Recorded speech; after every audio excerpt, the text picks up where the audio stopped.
वाळू तस्कर कुमार आनंद मेटकरी वय 25 वर्षे हा मेटकरी वस्ती सांगोला येथील राहणार आहे। कुमार मेटकरी विरुद्ध सोलापूर सांगली जिल्ह्यात अवैधरित्या वाळू उपसा करणे, वाळू चोरी करणे, ट्रकमधून वाळूची वाहतूक करणे, वाळूची विक्री करणे, दरोडा टाकणे, शासकीय कामामध्ये अडथळा निर्माण करणे, घातक हत्याराचा वापर करून इच्छापूर्वक दुखापत पोहोचवणे, शिवीगाळी दमदाटी करून जीवे ठार मारण्याची धमकी देणे असे 10 गुन्हे दाखल आहेत। मागील 8 वर्षांपासून त्याने त्याची दहशत व भीती राहावी, त्यातून त्यास आर्थिक तसेच इतर फायदे मिळावे याकरिता गुन्हेगारी वर्तन करत होता। त्यास यापूर्वी सोलापूर जिल्ह्यातून 2021 मध्ये हद्दपार करण्यात आले होते।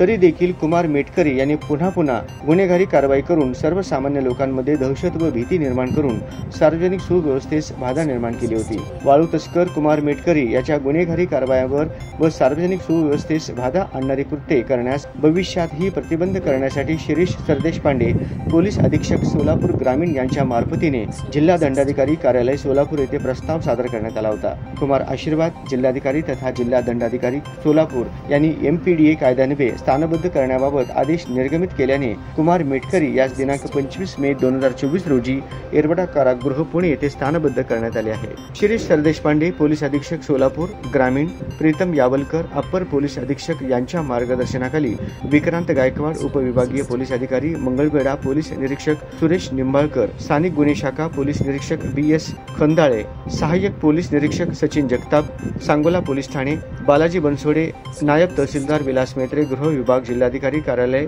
फौजदार कल्याण ढवणे, पोलीस नाईक आणि शेख, पोलीस कॉन्स्टेबल पैगंबर मुलानी यांनी कामकाज केलं आहे।